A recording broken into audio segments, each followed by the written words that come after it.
assim, primeiro dar um bom dia para todo mundo, dizer que é uma alegria a gente poder estar começando aqui a nossa classe, né? E aí a gente está um pouquinho atrasado hoje, porque nós passamos o mês de setembro todo, só para relembrar um pouco. A gente passou o mês de setembro todo fazendo a festividade dos 141 anos da igreja, né? E hoje tivemos mais um culto especial, todos eles foram muito especiais nesse mês de setembro, em que nós somos, a cada domingo, celebrando, né, comemorando esses 141 anos de metodismo em Piracicaba, através dessa representatividade da catedral em Piracicaba.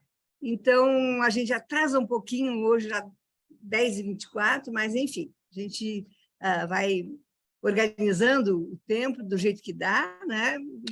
Assim, privilegiando todas as atividades que a igreja, na verdade, precisa realizar. Atividades culticas, litúrgicas, não é? E essa nossa atividade de experiência, né? De reflexão, de cuidado, de estudo via escola dominical. Então, agora, começando mais oficialmente, conosco hoje o bispo Josué, que vai ser nosso professor. Então, vou convidar o Lucas, né, de casa, que faça uma pequena e breve oração para nós, para a gente passar a palavra ao bispo Josué. Senhor Jesus, obrigado por mais esse dia, obrigado por esta reunião, por essas pessoas que nós vamos aprender, continuar essa caminhada do aprendizado nos proporciona, que nada mais é do que a tua graça sobre nós. Obrigado por esse momento único que temos em nossa vida, sempre único. Cada vez que se repete é um momento único na nossa vida. Muito obrigado, Jesus. E agora nos prepara, nos ensina, debaixo da tua graça. Amém. Amém. Obrigada, Lucas. Bom dia a todos e todas, os presentes presencialmente e os presentes virtualmente, né? Estou vendo aqui vários irmãos e irmãs, a Luciana, o Edivaldo, o Lucas e o André, que estão aqui no formato, que estão online, e aqui já foram mencionados os que estão presencialmente. Eu não sei se todos tiveram a oportunidade de ler a revista, a lição, né? A revista está sendo distribuída agora, acho que já no domingo passado. Se todos tiveram a oportunidade de ler a lição de hoje, que, a partir da história de Adão e Eva, traz o tema da escolha. É preciso saber escolher. E, como sempre, a revista faz uma fundamentação bíblica, depois faz uma interpretação, né, tirando algumas lições, que é intitulada A Palavra que Ilumina a Vida, e depois sugere uma conclusão. Normalmente, assim, sugere uma consideração final, né? Não vamos falar conclusão, porque nunca conclui. É lógico que uma revista como essa, com esse tema, ela não consegue abarcar tudo que precisa ser dito sobre o fundamento. O fundamento é Gênesis 3, de 1 a 13. Então, uma lição para um domingo não consegue abarcar tudo o que seria necessário dizer sobre o texto em si e sobre o tema também. Então, a gente procura utilizar aquilo de mais relevante que encontramos na revista, né, na lição, e também no texto bíblico, para fazer uma reflexão, para fazer uma ponderação, para fazer um estudo, né?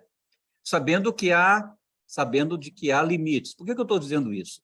É porque, se eu for fazer um estudo bem aprimorado desse texto, considerando, vamos dizer assim, todo o referencial que a gente deve utilizar para o estudo de um texto bíblico, a gente gastaria um tempo maior, né? A gente precisaria de mais tempo para fazer esse estudo.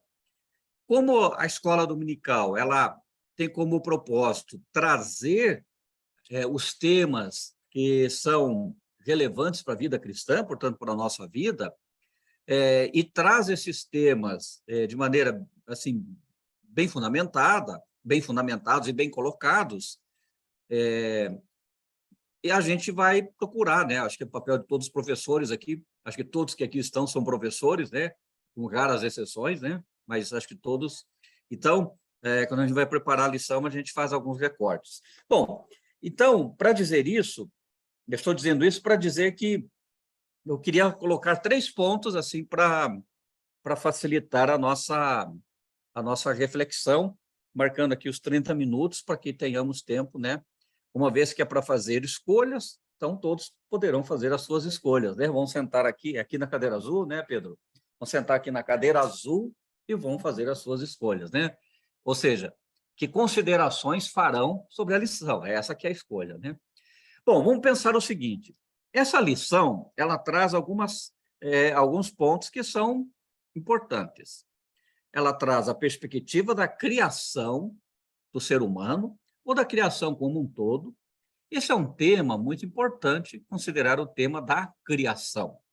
Então, a gente vê na leitura ali do texto, não apenas a questão vivenciada por Adão e Eva, mas também uma indicação, né, da criação como um todo. Esse texto da criação, então, do ser humano, ele acontece num ambiente onde havia mitos ou outras compreensões sobre a criação do mundo, a criação do ser humano. Então, os israelitas vão buscar nas histórias contadas pelos anciãos aquilo que representa para eles esse processo da criação ali, né, do ser humano, do homem, da mulher, dos animais e assim por diante.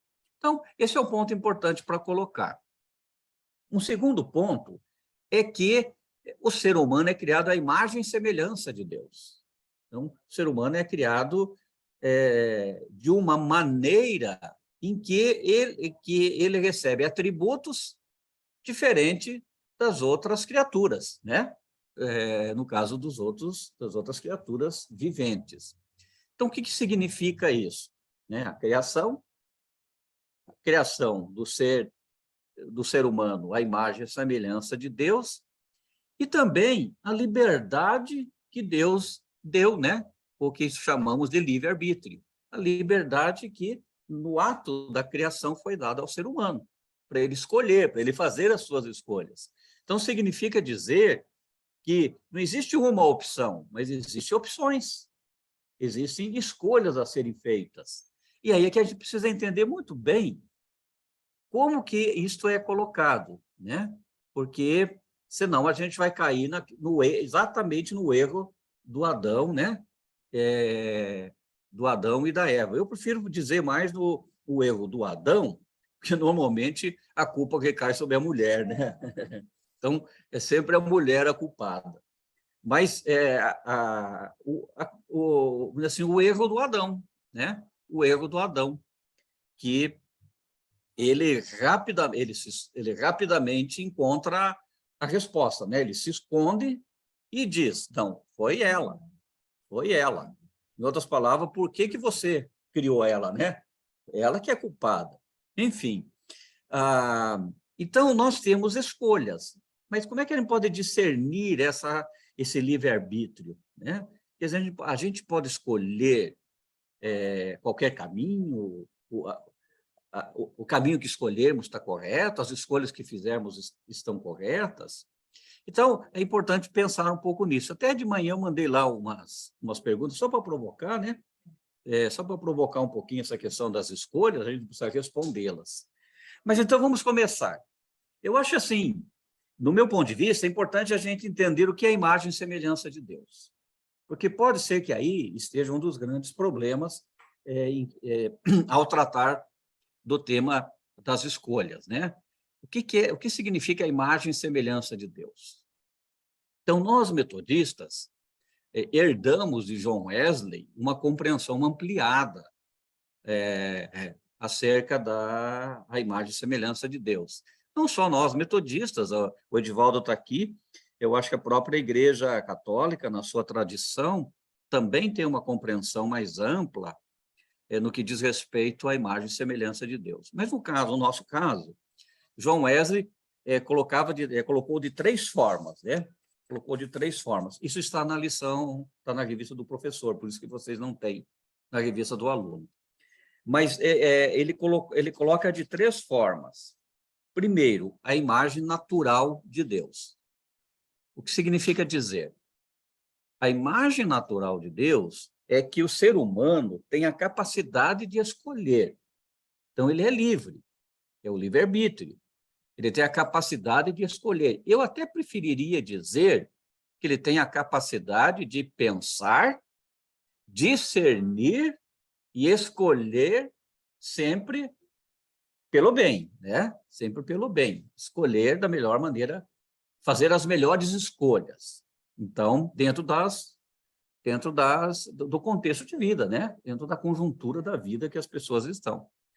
Então, essa imagem natural de Deus é esse aspecto do ser humano, né? O ser humano, ele tem essa capacidade de discernir, de pensar, e ao discernir, pensar, saber entender as diferentes opções que ele tem, né? Porque, se estamos falando de escolha, não estamos falando que existe apenas uma ou 2 escolhas, não existem opções. Então, é ter esse discernimento, essa capacidade de escolher dentro das possibilidades da pessoa a melhor, né? Fazer a melhor escolha. Aí, por isso eu fiz aquela pergunta, é fácil escolher? É fácil fazer as escolhas? As escolhas, elas produzem a paz? Quer dizer, as escolhas devem sempre dar paz? Ou é melhor seguir o slogan, né? Deixa a vida me levar, né? Então, não vou fazer escolhas, mas deixa a vida me levar, para ver o que acontece, né? Então, esse é o primeiro ponto, a imagem natural de Deus. Então, é a capacidade de discernir. Nós diríamos na educação que é autonomia, né? É autonomia. É a capacidade de discernir, de pensar com a sua própria cabeça, de entender, de compreender, olhar diferentes situações, fazer diferentes análises, né? Antes de fazer as escolhas, especialmente aquelas escolhas que têm grande repercussão na nossa vida. Às vezes a gente tem que fazer escolhas rápidas, né? Então a gente já vai fazer as escolhas a partir dos nossos valores. Mas há escolhas que têm repercussão maior, né? Na nossa vida, na vida da família, na vida da igreja, até na vida do país, né? Então, a gente tem diferentes momentos para fazer as escolhas. O segundo ponto que John Wesley colocava é a imagem moral de Deus, ou seja, o ser humano, em que pese ser criado de maneira com perspectivas da fragilidade humana, da miserabilidade humana, ele, portanto, propenso a errar, né? Por ser humano, propenso a errar, ele tem as condições para viver as virtudes que são inerentes à fé, ou as atitudes inerentes àquilo que nós chamamos de perfeição cristã, como metodistas, ou a santidade, né? A santidade bíblica. Talvez o melhor fosse até falar diferentemente. Então, a imagem moral no sentido de que nós podemos, a partir da espiritualidade, ou de uma espiritualidade saudável, resgatar ou conservar a imagem e semelhança de Deus em nossas vidas, em nossos relacionamentos. Então, talvez, porque quando fala em santidade, a gente já pensa naquilo, fazer tudo certinho, né? E a santidade bíblica não é isso. A santidade bíblica tem mais o sentido de ter uma relação de respeito, de reconhecimento, de valorização de Deus e da sua graça na nossa vida, que me impulsiona a vivenciar uma espiritualidade salutar, uma espiritualidade que nos coloca sempre numa situação de equilíbrio, né? Até acho que eu preguei esses dias aqui. Esse ponto de equilíbrio. É uma espiritualidade que ela não é estereotipada, ela não é radical, é uma espiritualidade moderada, é uma espiritualidade equilibrada. Então, isso faz com que a gente tenha uma vida cristã saudável e uma né, uma vivência da vida também saudável. Então, essa é a imagem moral de Deus, né? Que nos ajuda a conviver com o pecado. Não quer dizer conviver com o pecado não significa que a gente pode fazer coisas erradas e, paralelamente, fazer coisas certas. Não. A gente convive sempre com essa tendência humana propensa a cometer erros, a cometer equívocos, né? a negar, muitas vezes, a nossa própria espiritualidade, né? Que a chamada, então, aqui pela revista, né, é a desobediência, né? Comam de todas as árvores, menos desta. Mas é esta que a Eva, né? A Eva quis comer bem essa, né? E aí... Tem a serpente. Isso, porque a serpente ficou falando. E aí a gente já vai depois comentar essa questão ali da tentação de comer, né? De comer a maçã, né? Maçã nós é que inventamos, da árvore proibida. E o terceiro ponto é a imagem política, que é justamente a imagem política de Deus, que é a questão do cuidado, né? A questão do cuidado, o cuidado da vida, cuidado do meio ambiente, cuidado dos relacionamentos, o cuidado que se faz presente nos diferentes relacionamentos, nas diferentes situações que cercam a nossa vida.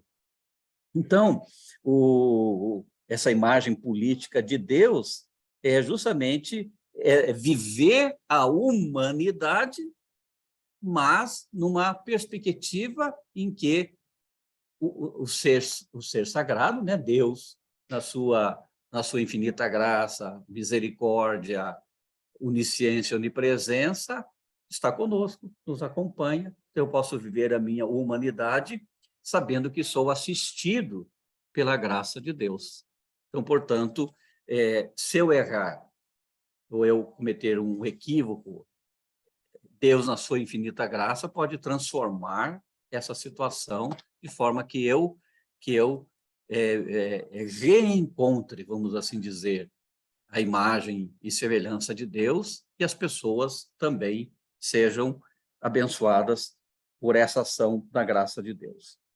E aí, então, logicamente que o pecado, né? O pecado da Eva, né? De comer o fruto, interrompeu com tudo isso, né? Quebrou com tudo isso. Bom, então essa é a imagem e semelhança de Deus. Acho que é importante a gente ter isso assim claro, porque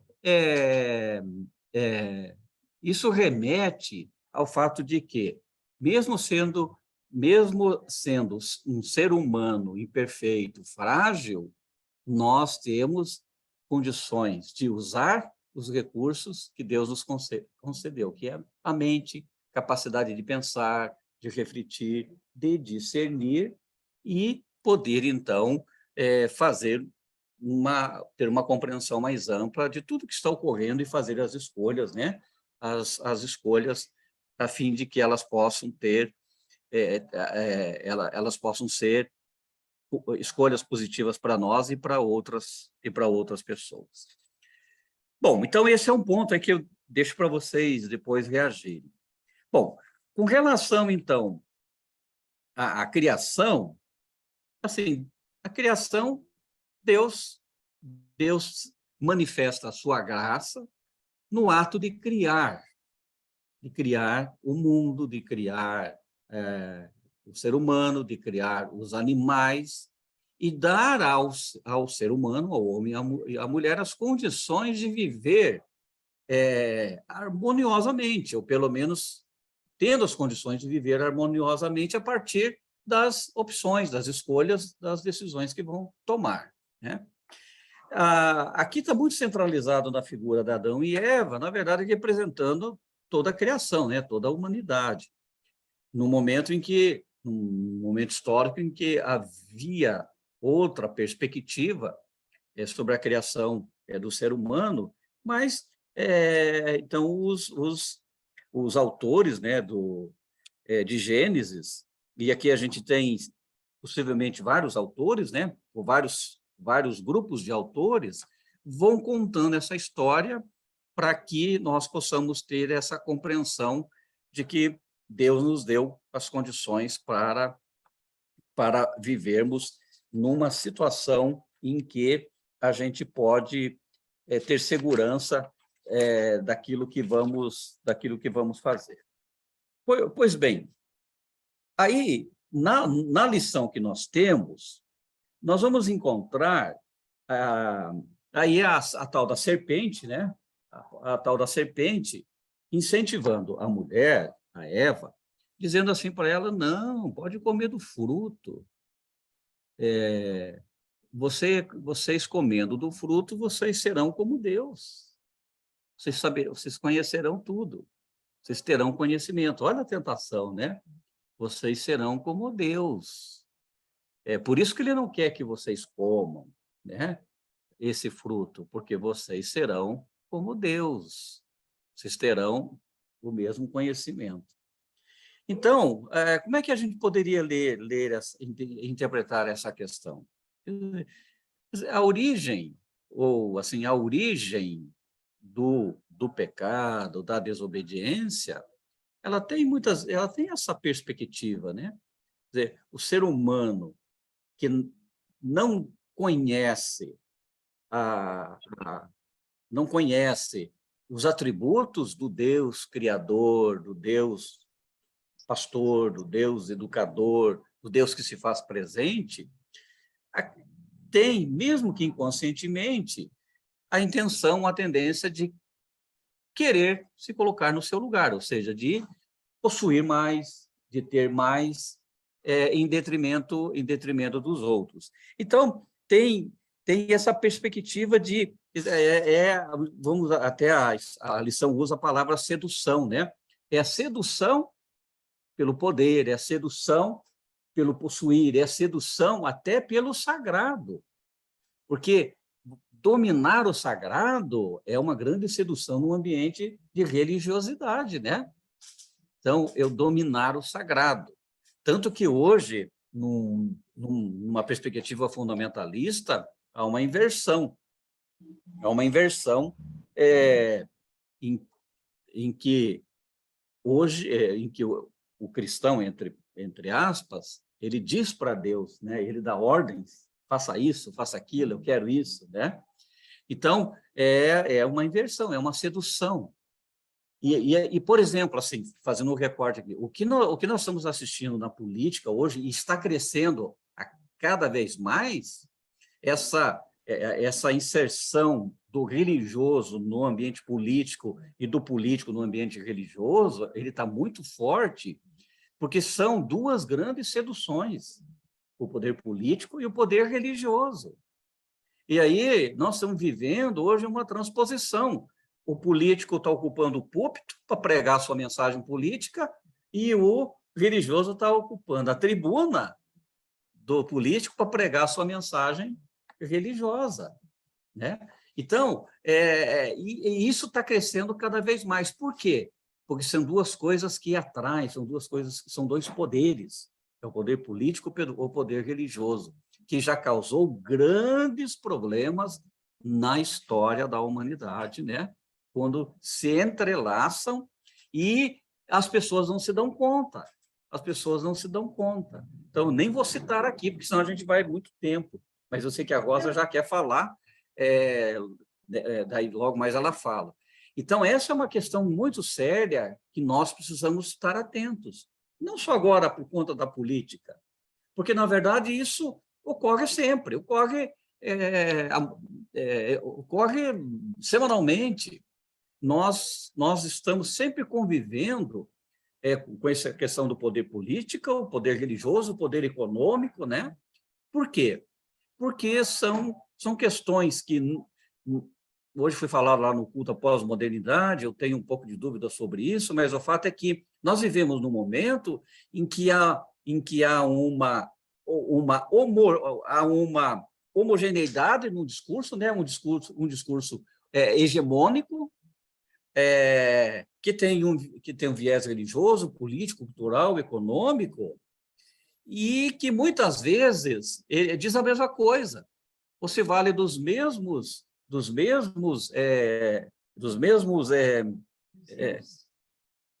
conceitos, dos mesmos conceitos, e se nós não tivermos essa imagem, a primeira imagem aqui, a imagem natural de Deus, o discernimento, capacidade de pensar,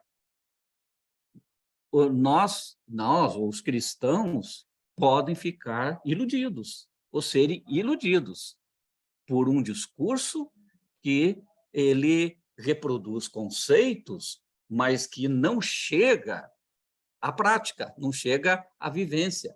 Por isso que, para nós metodistas, e eu acredito que para outras tradições religiosas também, essas três perspectivas da imagem e semelhança de Deus são importantes: a imagem natural, a imagem moral e a imagem política. E é isso que nós temos que olhar, é isso que nós temos que enxergar. Então, para nós, os frutos, pelos frutos nós conhecemos, né? Então, essa conjugação das três imagens, elas vão definir ou vão nos ajudar a fazer as escolhas que precisamos fazer, né? Para não cair no erro da Eva, né? Não cair no erro do Adão e da Eva, em que a serpente veio um discurso. Quem é a serpente? A serpente, ela não é personalizada, né? Mas ela vai ser personalizada nas diferentes religiões. É o diabo, né, tentando ali o homem e a mulher. Mas, independentemente disso, há um discurso que é o discurso da serpente, e que vai instigando as pessoas a ousarem, buscarem serem como Deus, né? Ou seja, caírem na sedução da mensagem religiosa, da mensagem política religiosa, da mensagem política cultural religiosa, sem o devido discernimento, sem a devida clareza, e aí a gente acaba sendo levado, né, por ondas religiosas, por ondas até dentro da nossa própria igreja, né, por movimentos que são movimentos que negam, em muitos momentos, a nossa tradição, né, a nossa tradição de fé. Com isso, eu não tô aqui querendo dizer que escolha nós devemos fazer. Eu estou colocando que não é fácil fazer escolhas, tá? As escolhas não são fáceis. Há algumas escolhas que a gente tem que fazer rapidamente. Há escolhas que nós precisamos fazer que não necessariamente nos colocam de imediato com um sentimento de paz, até porque são escolhas que precisamos fazer que nos tiram do conforto para poder... Por quê? Porque, às vezes, a gente tem que sair de um espaço de conforto para poder vivenciar algo, uma outra perspectiva. Senão, a gente vai ficar na mesma vidinha sempre. Então, a gente tem que sair, muitas vezes, né, da bolha que nós estamos, ou do espaço de conforto que nós estamos, para poder amadurecer na nossa fé, amadurecer na nossa vida. Então, e aí, então, as evidências do projeto de Deus estariam nas relações, né, entre as pessoas, nas relações com o meio ambiente, nas relações com com a questão da espiritualidade, e também nas relações, né, com o Criador. Então, para não alongar demais, o que isso, esse conjunto de coisas que nós estamos aqui conversando, nos fazem perceber? Primeiro, que ficou evidente, o arrependimento não é fácil. Escolheu errado, o arrependimento não é fácil, mas ele precisa existir. Então, aí o caso do Adão, né? O Adão, ele ficou envergonhado, ele foge, e ele joga a culpa na Eva. Então, mostra, não é fácil o arrependimento. Fazer escolhas não é fácil. O arrependimento nem sempre é fácil, mas ele é necessário. O problema de desejar para além daquilo que, de fato, nós precisamos, né? Que é a questão do amor platônico, né? Amar aquilo que desejamos. Então, é desejar para além daquilo que nós precisamos. Ou desejar mais só para concorrer com o outro, para ser mais do que o outro, até para humilhar o outro, né? O outro que convive conosco. Então, a lição também vai colocar muito essa questão. E também desejar para mostrar que eu sou, que eu tenho, que eu sou bom, que eu faço, né? Eu faço, que eu tenho a capacidade de conquistar, eu tenho a capacidade de superar as dificuldades. Então, são questões que estão postas a partir, então, aqui das nossas escolhas. E na revista do professor, tem a seguinte frase que eu acho que sintetiza essas questões. Deus nos deu o livre-arbítrio, e sem a graça divina, acabamos usando essa liberdade de forma egoísta, né? Então, Deus nos deu o livre-arbítrio, mas a graça é que nos faz capazes de discernir de maneira em que tanto eu como outros sejamos abençoados. Não é uma decisão egoísta, cedendo aos impulsos do ego, né? Continuando a ler aqui. Tantas vezes sem considerar as consequências para nós e para o próximo. Então, nós temos que pensar nas escolhas por conta disso. E aí, em Jesus, nós temos a oportunidade de religar isso tudo. Em Jesus, nós temos a oportunidade de trazer a graça de Deus para o nosso convívio e poder, então, religar a imagem e semelhança de Deus no dia a dia da nossa vida, nas nossas escolhas, que envolve a vida pessoal, a vida familiar, a vida comunitária, que envolve a sociedade, que envolve tudo o que tem impacto a nossa vida. E aí toda a história que nós conhecemos, a morte e a ressurreição de Jesus, é a restauração da criação, ou seja, é a nova criação. Então, volta o projeto de Deus de a criação para viver de maneira harmônica, e como não foi possível, porque houve uma intervenção nesse projeto, em Jesus Cristo há uma nova criação para que o ser humano possa viver de maneira harmônica. Infelizmente, a gente sabe pela história que, pelo viés da religiosidade, pelo viés religioso, nós vivenciamos muitas guerras e muitos conflitos com o nome de Deus, o nome de Jesus. E temos movimentos na sociedade que são movimentos que agridem a vida e se fundamentam em versículos bíblicos. Então, a gente precisa ter discernimento nessas questões. Eu queria, para terminar minha fala aqui, depois abrir, eu acho que todos aqui vão poder comentar e até criticar o que eu estou falando, sem problema nenhum. Eu, assim, não vou especificar, mas eu estou, assim, no momento que eu vou tomar uma decisão. Quero tomar uma decisão. Quero fazer, na verdade, uma escolha. Agora, como que eu faço essa escolha? É uma escolha difícil, não é fácil. Como é que eu vou avaliar as consequências? Então, eu não sei o que vai acontecer. Eu posso imaginar, mas eu posso me surpreender, porque a escolha que eu fizer, tanto pode ser uma escolha que agregue um sentimento maior de realização e de paz, ou pode ser uma escolha que agregue um desafio, que me tire do conforto, que me faça estar numa situação em que eu sou desafiado. Ou seja, eu preciso sair da minha zona de conforto. Eu sou desafiado. Isso pode ser extremamente benéfico para a vida. Eu não sei. Agora, eu preciso avaliar as possíveis consequências, dentro daquilo que eu não estou falando de política, tá? Estou falando de mim mesmo, de uma escolha que eu quero fazer, que eu pretendo fazer, eu preciso fazer. E eu farei, em algum momento,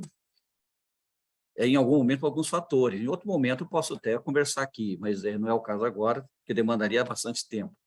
Então, as escolhas não são fáceis. A nossa tendência sempre é ir para o espaço de conforto. A gente sempre quer se preservar ou se autopreservar. Mas há momentos em que isso não é possível. Que não é possível.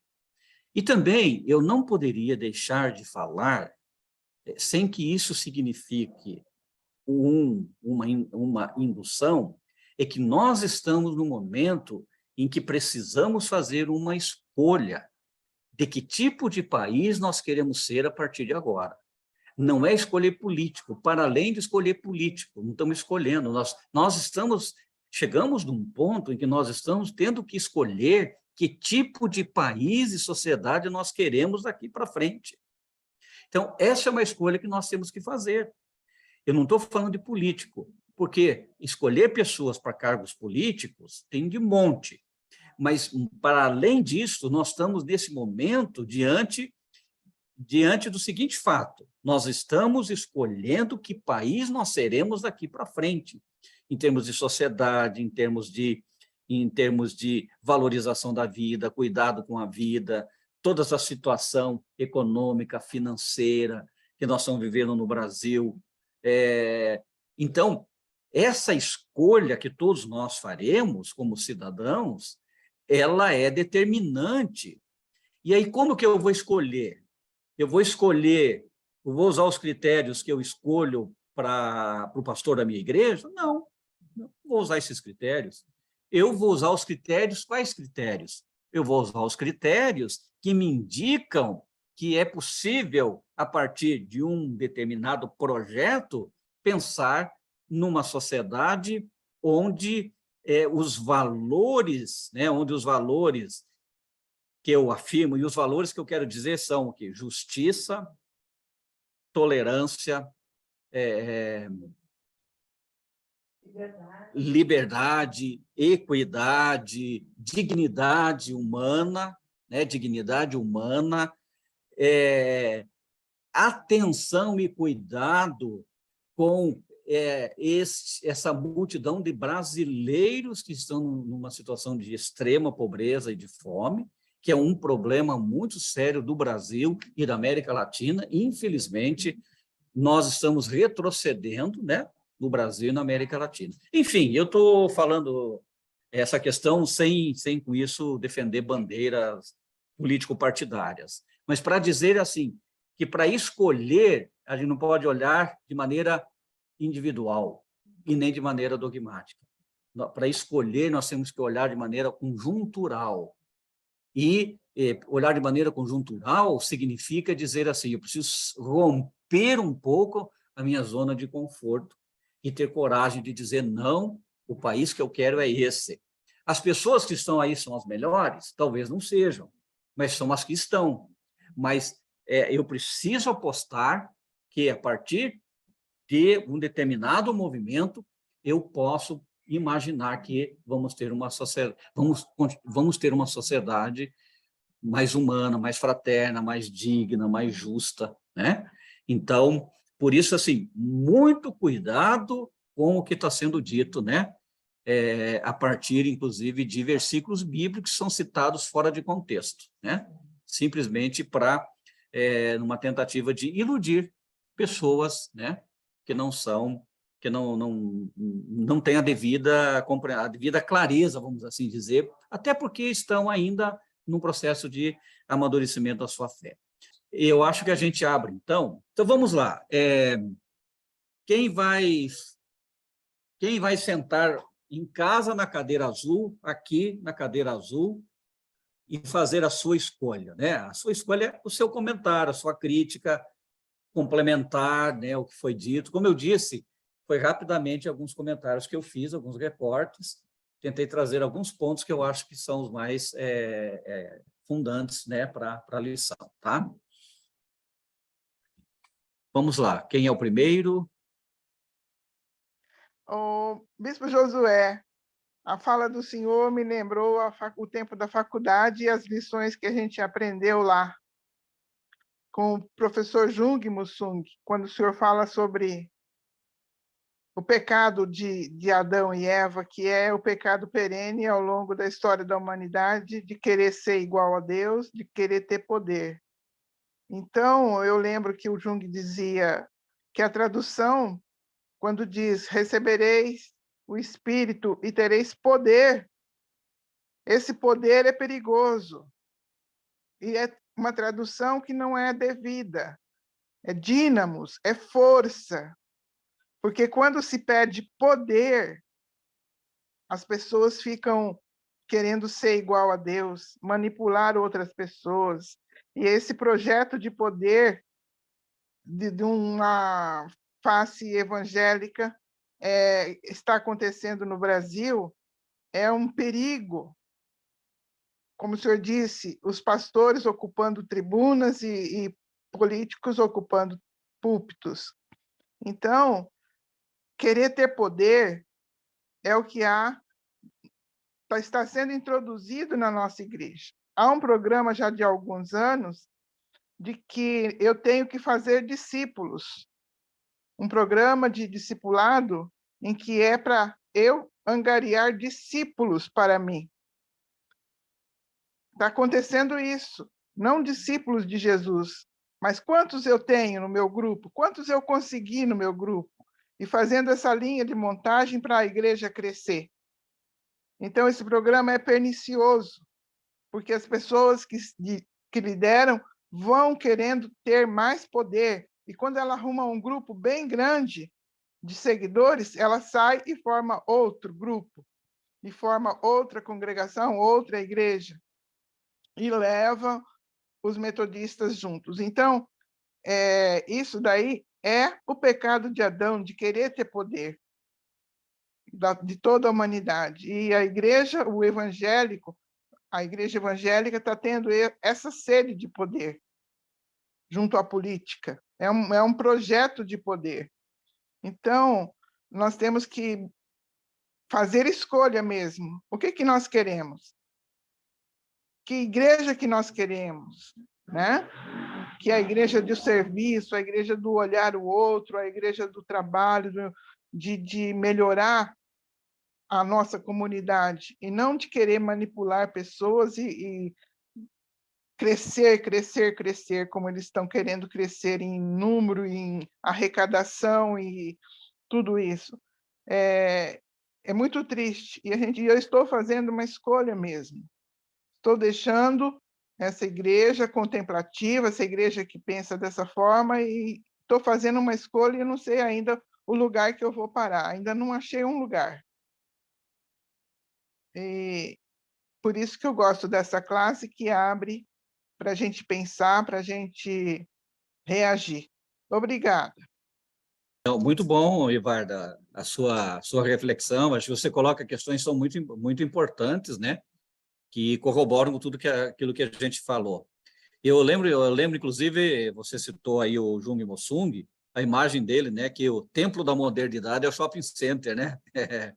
Então, justamente essa busca pelo poder, pelo ter, pelo consumir, que infelizmente está na igreja, como você falou, né? Tem que crescer, tem que arrecadar, tem que sempre uma concorrência com os outros, né? quando deveria ser algo assim natural. Mas obrigado pela participação. Não, mas assim, na verdade, é só um comentário muito simples que me ocorreu quando o senhor estava falando do poder ali, a questão do pecado enquanto esse desejo de poder, né, comer a maçã, enfim, a história de Adão e Eva. Eu me dei conta assim de que esse poder político, corroborado por esse poder religioso que a gente está vendo agora aí sendo exacerbado na sociedade, me ocorreu o seguinte, que, na verdade, a junção do poder político com o poder religioso é a pior de todas as, vamos dizer assim, os conjuntos, né? E para mim, o grave é que o poder religioso, que é esse poder absoluto, né? Deus invocado como aquele que interfere, dá para os políticos, vamos dizer assim, essa capacidade quase infinita de poder, né? A junção disso para os desavisados, para os menos informados, para as pessoas menos, né, que refletem menos, uma junção de dinamite na sociedade, porque nós implodimos toda a compreensão do que seja o poder de Deus na sociedade e o que seja essa capacidade de invocar o poder de Deus. É que agora, naquele momento que o senhor mencionou, e me veio essa imagem, essa ideia que eu achei que caberia para a gente poder entender melhor. Mas agora, no final, parece que já não tem tanto sentido. Mas é o risco, na verdade, o que eu quero ressaltar é o risco da igreja sempre negar a inserção no político. E quando ela entra no político, ela entra de um lugar equivocado. Um pouco essa é a minha ideia, né? A gente sempre prega essa separação dos poderes. E quando a gente junta os poderes, a gente mistura as naturezas desses poderes, e eu acho que isso é muito ruim para a vida em sociedade. É só uma reflexão simples. Sim, eu acho que, na verdade, sim. A gente pode dizer que a igreja ela deve ser instrumento na política para sinalizar o quê? Sinalizar o reino de Deus e a sua justiça, para sinalizar a vida plena ou a vida digna, para sinalizar a justiça, para sinalizar a liberdade, para sinalizar a valorização da vida. O que está ocorrendo é que a igreja ela está instrumentalizada pelo político, né, pelo poder político. Então, é diferente. Uma coisa é ser instrumento na política, instrumento para levar à política valores. Só que o que está ocorrendo no Brasil, com a grande maioria das igrejas, é que elas foram instrumentalizadas pela política partidária. Esse é o grande problema, né? Isso provocou situações na história humana extremamente grave, né? Crimes foram cometidos em nome de Deus, por conta da igreja ter sido instrumentalizada, né? E não ter tido essa capacidade de fazer essa reflexão que nós estamos fazendo. Mais alguém aqui do presencial quer sentar aqui na cadeira? É que tem comentários aqui. Edivaldo, então. Ok, então tá bem. Primeiro eu quero parabenizar Bispo José pela sua exposição, muito boa e muito bonita. No geral, eu acompanho ela, assim, no conjunto que você expõe. Só queria, assim, pontuar, eu acho que um aspecto da sua fala que a mim me despertou e me chamou a atenção. Quando você desenvolve as 3 imagens, você está trabalhando imagem e semelhança de Deus, e desenvolve isso em Wesley, você fala da imagem natural de Deus, da imagem moral de Deus, da imagem política de Deus, me vieram 2 coisas. Uma primeira, que essa relação que você desenvolve, parece-me que ela tem uma estreita relação com um pensador do século XIX, que é o Kierkegaard, que desenvolve o estágio estético, ético e religioso, nesses 3 níveis, né? Então, você desenvolve esses 3 níveis. Então, eu acho que aí é uma bela aproximação de Wesley e Kierkegaard, né? Um do século XVIII, outro do século XIX, a ser estabelecida. Mas dessa relação, o que mais me chamou a atenção é que a terceira imagem que você apresenta é uma imagem política de Deus. Então, a gente talvez possa inferir que em Wesley já esteja a presença de uma formulação de uma teologia política, para a gente ler a política que está em curso no nosso contexto hoje. Quer dizer, se a imagem política de Deus em Wesley é o cuidado de todas as coisas, e a construção do próprio reino, como você sinaliza, a gente pode reconhecer que Wesley, já na sua teologia, formula uma teologia política, no sentido do cuidado de todas as coisas, da criação, portanto, de uma, poderia assim dizer, talvez, em Wesley, nessa ótica se encontra uma outra ordem social, mais justa, mais equânime, etc. Daí, então, isso que eu estou chamando aqui de uma teologia política. E dá, ao mesmo tempo, critérios, daí eu acho a grandeza de Wesley e a atualidade dele no nosso contexto, ele nos dá critérios para a gente poder, fazer o desocultamento disso que, de um modo ou de outro, as igrejas vêm fazendo com a política, né? Quer dizer, dentro do catolicismo, nós temos um certo segmento que também faz esse uso indevido, né? Quer dizer, e é tão problemático e perigoso quanto, né? Então, parece-me que aqui, na tradição wesleyana, na forma como você formulou hoje a classe dominical, dá uma chave de atualização belíssima, né, de Wesley para o nosso contexto, né? Mas esse destaque que eu queria, assim, tá fazendo e tá pontuando. Edivaldo, eu até agradeço assim, o que você traz, porque eu estava vou confessar, um certo cuidado para não trazer o tema político, porque eu sei que aí as pessoas podem entender de maneira errada. Mas acho que o que você fala, então, isso dá mais segurança, porque, de fato, a imagem política de Deus, que é trabalhada por Wesley, tem essa perspectiva de propor, ou de sugerir, ou de trazer a construção de um novo mundo, uma nova sociedade, a partir de outros valores. Então, assim, e até diria assim que nos sermões de Wesley a gente vai encontrar de maneira embrionária uma teologia política, mas num dos livros indicados aqui na bibliografia, isso, ele Hahnemann, né? A nova criação, a teologia de Wesley hoje, ele vai falar disso. Ele vai falar disso. E um teólogo latino-americano, eu não escapou o nome, ele só, eu vou lembrar o nome do livro, mas a Rosa vai lembrar o nome do teólogo latino-americano, metodista. Ele escreveu um livro dizendo assim: ame e faz o que queres. Eu esqueço o nome dele. É o Migues Bonino? É o Migues Bonino? José Migues Bonino. José Migues Bonino, exatamente. Ele vai trabalhar um pouco esse aspecto da teologia, de uma teologia política, quando ele traz essa perspectiva: ame e faz o que queres, porque que é a mensagem wesleyana, Então, essa ideia do Deus político em Wesley vai ter essa perspectiva do amor. O metodista é aquele que ama.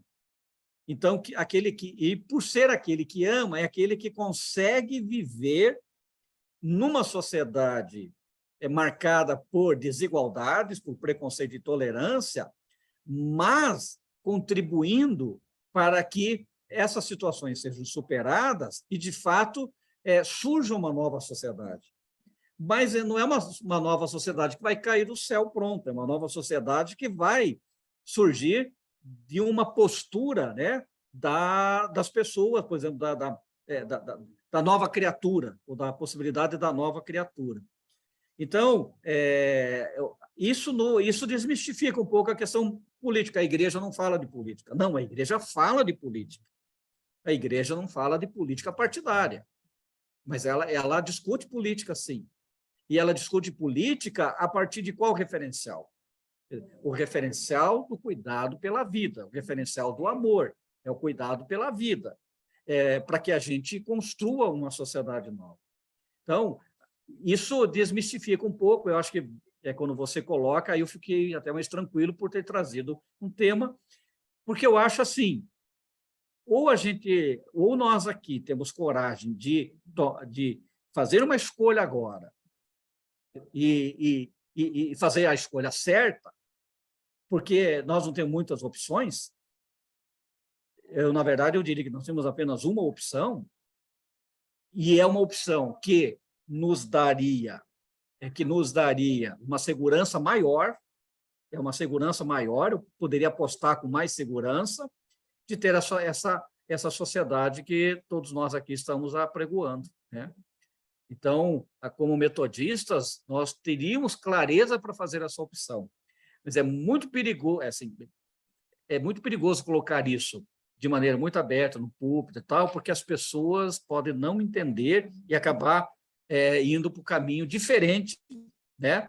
Por quê? Por causa das palavras que são chaves, palavras que estão sendo usadas, chavões que estão sendo usados, que não tem nada a ver com a sociedade, com a proposta de país que tem, né? Que as pessoas que usam palavras-chave têm. Então, isso requer um discernimento, né? Requer um discernimento. Como nós aqui não estamos num curral eleitoral, a gente não faz isso. Mas nas igrejas onde há um curral eleitoral, as pessoas as lideranças políticas estão fazendo isso. Então, eu diria assim, que eu acho que o fato de você... realmente, a questão do Kierkegaard, eu nem pensei, mas é algo que a gente pode até retomar ainda. Mas quando você traz essa questão, então, do Deus político, né? Deus político no bom sentido, eu acho que todos nós aqui ficamos mais tranquilos de dizer o seguinte: olha, eu vou votar e vou votar bem, porque nós podemos jogar fora todo um processo histórico de construção democrática do nosso país, né? Enfim, eu sei que isso pode ser interpretado e às vezes as pessoas podem entender até de forma equivocada, mas pensando aqui nas escolhas, nós temos escolhas e nem sempre elas são fáceis de fazer, né? Mais alguém? Falei, Divaldo, mais alguém aí de casa? Luciana aqui, Pedro, a Alexia, Ellen, tá. A dona Santilha, né? Aí, Luciana, Lucas, André. Só colocar que, especialmente esse ano, está muito difícil de fazer escolhas. Então, vou deixar aqui essa colocação, que acho que está muito difícil, assim, pelo que a gente tem para escolher, né? Mas, já fiz a minha, mas estou achando muito difícil.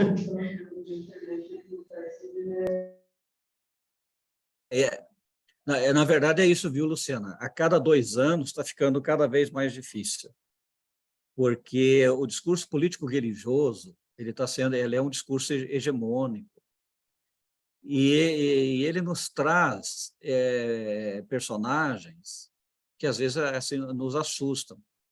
Agora, nós, como cristãos, nós precisamos... A igreja sempre foi uma voz profética. Infelizmente, a igreja metodista perdeu a sua perspectiva de uma voz profética, de ser uma igreja com uma voz profética. Senão a igreja estaria não se posicionando de uma forma política partidária, mas se posicionando a partir daquilo que é o nosso referencial de missão, é o reino de Deus e a sua justiça. Isso já me diz para onde eu devo ir. Embora não seja no momento histórico melhores nomes, mas são os nomes são nomes que estão aí. Então eu vou excluindo, então eu vou ter que seguir, eu vou seguir a minha consciência, que é uma consciência cristã, eu acho que é uma consciência cristã amadurecida, mesmo com críticas, né?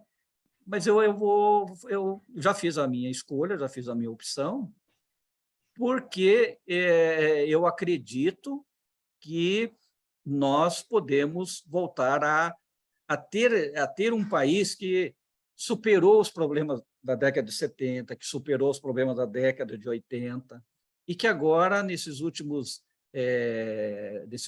anos, não vou nem dizer 10 anos, não, nos últimos 5 anos, o país, nós retrocedemos para a década de 70 e de 80. Então, agora, então, assim, na verdade, a gente está escolhendo, eu estou escolhendo por um compromisso cidadão com a Constituição brasileira, a partir da Constituição brasileira, e a partir daquilo que eu entendo que vai ser mais fácil ou me dá mais segurança de que a gente pode, se necessário for, buscar as autoridades por meio, logicamente, de segmentos representativos, até para conversar e criticar caso as políticas públicas não sejam aquelas que estão sendo anunciadas. Então, e eu diria assim, gente, nós podemos entrar num momento muito perigoso no nosso país, a depender do que vai ocorrer no domingo que vem. Então, concordo. A minha escolha também vai ser... Já fiz a minha escolha também pela democracia, embora, assim, seja bem difícil. Nunca pensei que eu fosse votar nessa pessoa, mas vou votar. É isso mesmo. Eu acho que o seu sentimento, acho que é o de todos aqui. Mas pela convicção em termos de valores cristãos, e olhando não pessoa, mas olhando a projeto, uma possível construção, né, ou continuidade ou a possível reconstrução do país democrático de direito, eu acho que nós temos que fazer essa escolha. E aí, assim, deu errado, nós teremos condições de reunir segmentos, né, segmentos. Eu não sei se é a Igreja Metodista, porque a Igreja Metodista ela preferiu entrar na toca, ou preferiu cantar Deixa a Vida Me Levar, né? Então, que é uma música, um hino que eu não canto, mas eu acho que nós temos segmentos em que a gente pode, inclusive, acionar. E, na verdade, já tem grupos organizados para fazer uma ação colaborativa, né? Para que tenhamos políticas públicas salutares. Então, acho que é isso, gente. Tá? Obrigado, viu, Luciana? Você coloca de uma maneira, acho que você exprime o sentimento da grande maioria, né? Tá?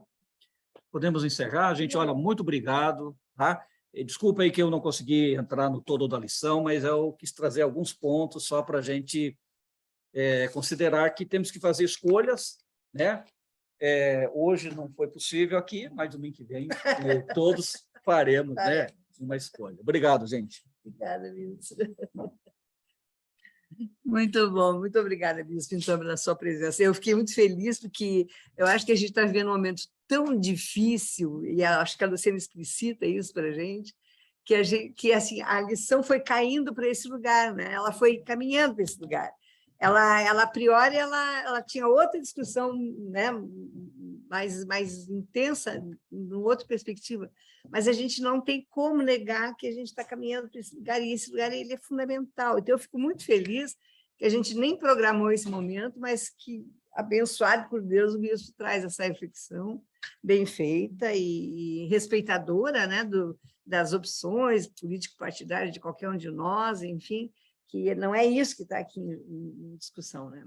Bom, então, assim, nesse sentido, agradecer muito, dizer que foi um momento rico que a gente teve, um momento, assim, apropriado, né? Domingo que vem a gente tem essa grande decisão a fazer, a tomar, enfim. Então, acho que a gente fez uma conversa boa. Queria dizer, inclusive, que eu cheguei a ponderar a possibilidade de a gente não ter mesmo a aula semana que vem, porque eu sei que muita gente vai se locomover, essas coisas todas que é um dia difícil.